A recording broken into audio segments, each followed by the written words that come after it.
Добре дошли в Физиопещерата. Тук съм с Николай, здравейте и от мен. Аз съм Диана, ако вече не знаете.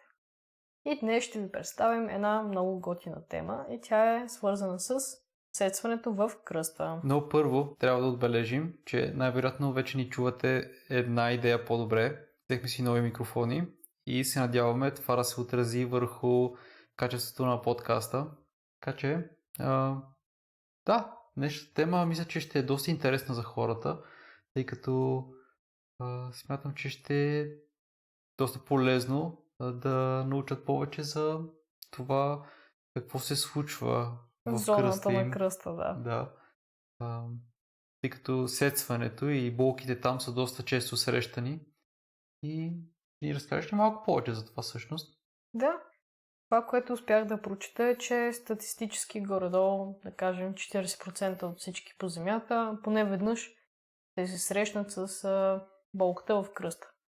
Тоест, да кажем всеки втори. Това е супер често. В нашата професия реално това е първата причина, най-популярната причина, поради която лекарите ви препращат вас, пациентите, към нас. Затова и сме много известни като лекуващите на болката в кръста, така да се каже. Сега обаче трябва да определим едно нещо и то е свързано с кръста. Какво е това? Кръст. То реално не съществува такава анатомична зона. Това, което хората казват, нали, че кръст реално представлява долната част на гръбначния стълб, т.е. ломбалните прешни, които се намират над таза и под ребрата. Когато хората идват при нас, вече имат някаква оформена идея принципно в главата си за това какво им се случва като цяло. Те са уплашени, говорили с приятели, може да са минали през чичко Google да проверят каква им е диагнозата и са разбрали, че нещо може да е щупено, разместено, захапало, сецнато там, нали, и нещата са много зле човек. Само, че това не е реалността в повечето случаи, което е хубаво. Сецването само по себе си не е нищо лошо, то представлява спазъм на мускулатурата. Това е защитна реакция на нашето тяло. Имало е някаква случка и тялото е преценило, че тя е опасна за нас и е реагирало. Същото е и с болката. Нали, освен самото сецване, се появява принципно и болка в тези моменти, което отново има за цел да ни защити. Тук трябва да отбележим, че принципно сюжетът на хората, които идват при нас, е горе-долу еднакъв.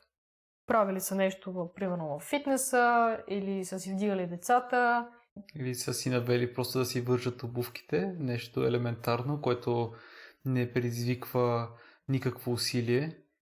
И изведнъж остава в тази позиция най-често. Да, срязва ги, боли ги, изплашени са и хората търсят помощ, търсят обяснения, търсят нещо, което да може да им помогне. Слава Богу, обаче, когато идват и почват да питат откъде е болката, защо е толкова силна, това, което се опитваме ние да им обясним е, че принципно самата болка не е плашещото тук. Има други по-плашещи неща. Самата болка, тъй като е много сложен физиологичен феномен, няма как да бъде изключително проста и бързо обяснена за пациентите, но това, което искаме да кажем за нея е, че много неща могат да й влияят. Като, например, това дали сме се наспали, дали имало стрес по време на работа, дали детето ни нещо е болно, примерно. Нали? Всякакви видове... Дали нещо подобно ни се е случвало преди. Включително. Дали това за пръв път ни се случва, което може да е доста плашещо и стресиращо за някой. Така че има доста фактори, които могат да направят болката ни по-силна и да възприемем ситуацията като много по-застрашаваща, отколкото всъщност е. И това е нещо, което се опитаме да обясним, че принципно болката не корелира с състоянието на техните тъкани. Тоест, болката не може по нея да съдим за това колко са щупени отвътре, така да кажем чисто образно. Разбира се, ако човек падне и си счупи крака и костта му стърчи извън кожата, това доста често Това е доста образно, да. Да, доста често корелира с симптоматиката. Но да, при болката в кръста е малко по-сложно. Малко по-сложно е. Затова и няма нито един с един случай. Хората са много различни, могат да имат различни позиции и различни типове болка и така нататък. Но защо и какво би могло да ни направи по-предразположени към болките в кръста? По данни от различни научни статии, бях да извадя, че нямаме много дефинитивни заключения за това, кои хора са по-предразположени към болката в кръста или кои са тези рискови фактори, нали, точни определени причини, които могат да ни докарат до това състояние. Защо се е случило точно на нас болката в кръста? Нали, защо нас не е наказал Господ, както казват някои пациенти. Но намерих много добри изследвания, които показват, че седативният начин на живот е голям фактор, т.е.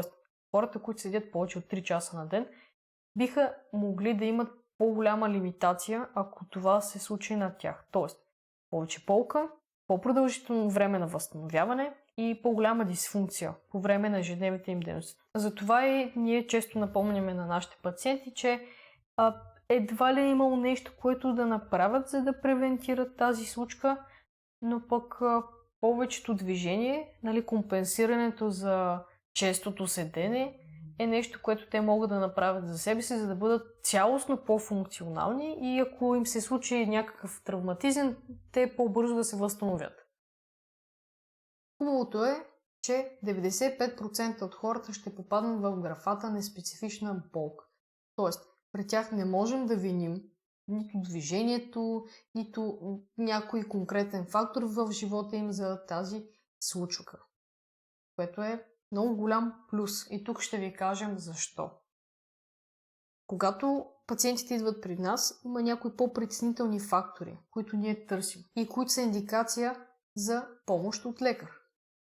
Съответно, ако вие или ваши познати имате някои от тези фактори, е добре да се насочите или да ги насочите. И сега ще ги изборим. Примерно, ако имате травматичен момент, който е свързан с болката, паднали сте, някой ви е ритнал, блъснали сте се някъде с кола, или имате, примерно, дядо, който за първи път има проблеми с кръста си. През живота си не е имал никакви проблеми. Ако имате болка, която не се повлиява от нищо в продължение на няколко дни, нали, пиете включително и болко успокояващи, примерно, това не звучи много добре. Ако имате болка, която се засилва с времето, а ако вашата болка е толкова силна, че не ви позволява да спите, ако болката ви е в комбинация с изтръпване и загуба на чувствителност в долните крайници и слабините, това също е индикация вие да потърсите лекар. Обаче, много често знаем, че българите като цяло нямат много добри взаимоотношения със своите лекари. Това е малко тъжно. Затова и сега ще ви представим как би изглеждал един преглед при вашия лекар. Той ще ви разпита накратко, може би ще направи някои тестове, ще ви повдигне сигурно крака, може да чукне по коленете, нали, да провери някои неща. Възможно е да ви препрати към образна диагностика, да ви предпише някакви лекарства и така. Нали. Общо взето, в зависимост от неговата преценка, може да направи различни неща, но имайте предвид, че вие сте там за консултация. Този човек е там да ви помогне. Вие също сте там, за да си помогнете. Никой няма да ви кара на сила да правите каквото и да е. Важно е, когато имате някакви притеснения, вие да потърсите медицински специалист. Ако се случи така, че сте минали през лекар, имате ядрено-магнитен резонанс и на него е изписано, че вие имате шипове или дискова херния или някакви дегенеративни промени, това защо на нас не ни помага, нито пък на вас в повечето случаи.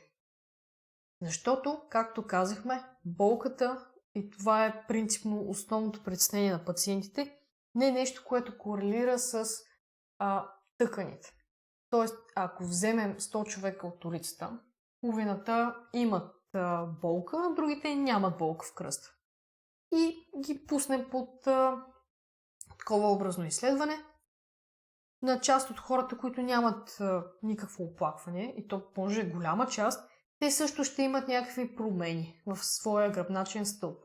На тези, които имат оплакване, може на част от тях да нямат никакви сериозни промени, които да индикират, че болката им може да идва от кръста. Така че трябва да го знаем това нещо и съответно такива диагнози да не будят твърде голям страх у нас, който пък може да попречи на възстановяването. А сега да си поговорим малко повече за възстановяването. Сигурен съм, че знаете за всякакви популярни методологии, как да ви бъде помогнато. Като примерно масажи или пък игли, вендузи, някой чакръкче може да ви изпука. Всякакви неща има. Но какво реално науката и ние препоръчваме да се прави? Първо, в острия период, когато тук що се е случило и следващите няколко дни имате силна болезненост, примерно, може да имате, това, което трябва да направите, е да си намерите положения, в които не ви боли. И тях да ги предпочитате. Просто да стоите в тях, да лежите в тях, за да може да не провокирате вашите симптоми. След като премине по-острия стадий, трябва да почнете да се движите. Най-хубавото движение, което ние препоръчваме, е да ходите. Просто да ходите. Повечето хора се повлияват доста добре от това. Ако ходенето обаче и стоенето прав предизвиква болка или с продължителното стоене прав и ходене болката се засилва, не препоръчваме да ходите много, но в повечето случаи наистина хората добре се повлияват от тази интервенция. Да. Така че ето тук идва и нещо свързано с дозировката на движенията. Трябва да си намерите движения, които първо не ви провокират и второто, което е да ги дозирате, така че след определен период от правенето им или по определени повторения, те да не ви влошават като цяло. Идеята е с времето, колкото повече намалят симптомите, толкова повече вие постепенно да адаптирате вашите функционални способности на тялото, за да може тъканите да се адаптират към все повече работа и вие да се върнете към предишното състояние и дори по-добре. Това обаче трябва да знаете, че се случва с определен период от време. Няма да стане веднага със сигурност, така че не губете надежда, че може би нещата нямат веднага перфектен ефект. Някои от вас може да имат сетване за няколко минути и часове, след това се чувстват супер. Но имайте предвид, че тук всеки е абсолютно индивидуален с неговата си история. Упражненията са прекрасно нещо, което може да има аналгезиращ ефект, т.е. да ви помага да чувствате по-малко болка и да ви помага да се адаптирате, така че не трябва да се страхувате от движенията, трябва просто по-постепенно да ги включвате. И тук може би е времето да зададем някои въпроси, нали така?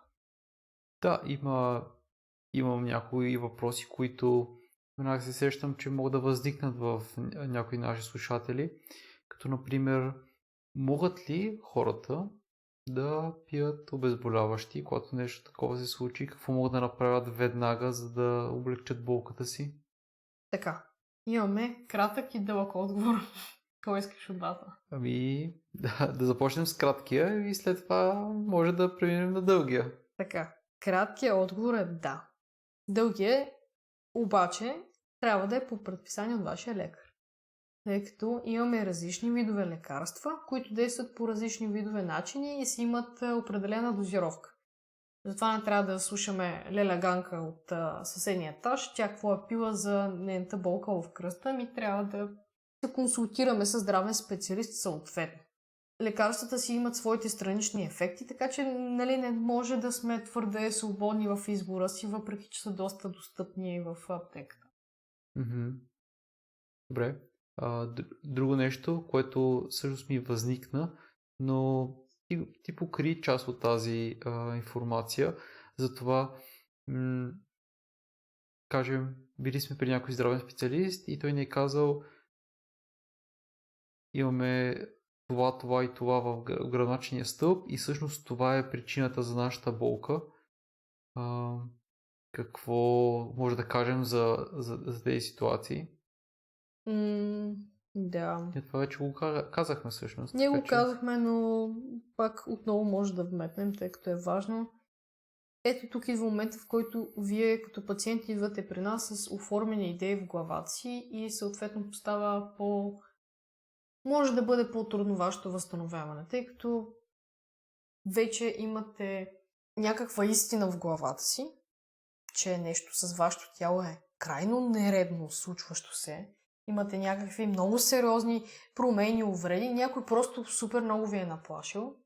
Но за това и се опитваме ние да използваме научна литература, която не е базирана на нечие мнение, а е базирана на конкретни данни, за да разберете, че телата, ако почнем да ги снимаме отвътре, на всеки нещо ще му излезе нередно. Мисъл, аз съм имала дискова херния, аз тогава имах и симптоматика, но това ще си поговорим в следващия епизод.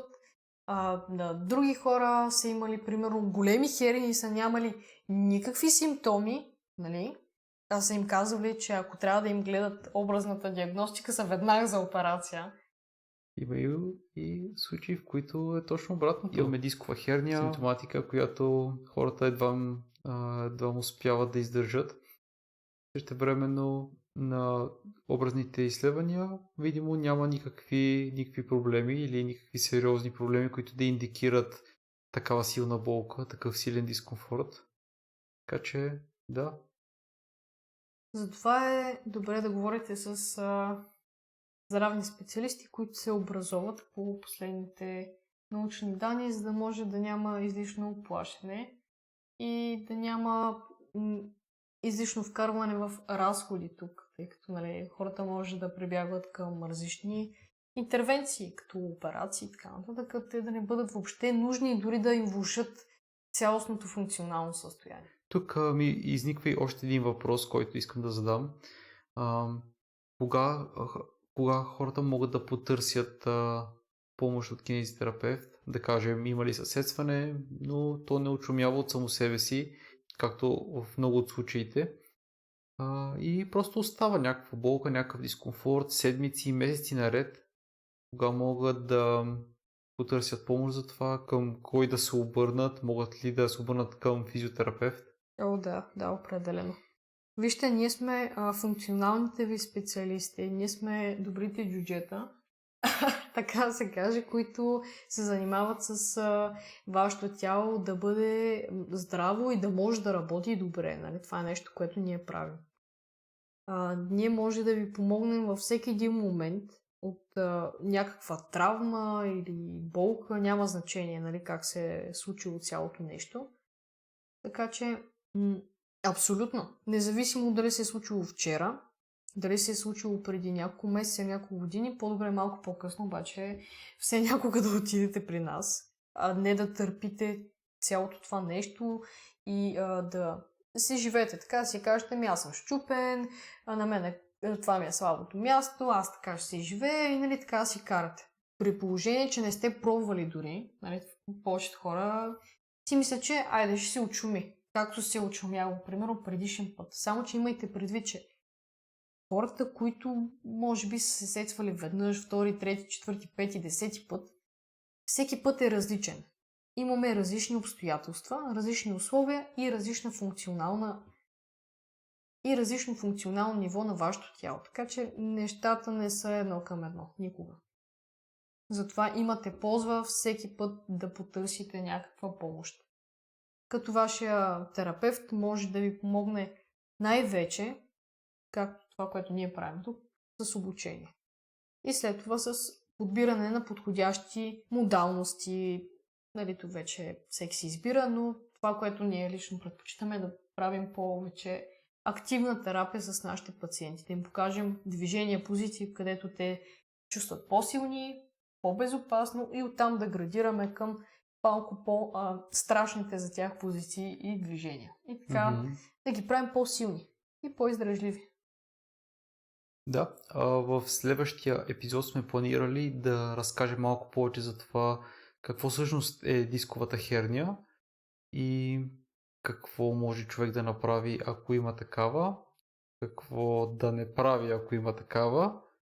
И може да ви разкажем малко повече за това как ние се справяме с Наши дисковата, ситуации, да. да, дисковата херния като проблем, нашите пациенти, ние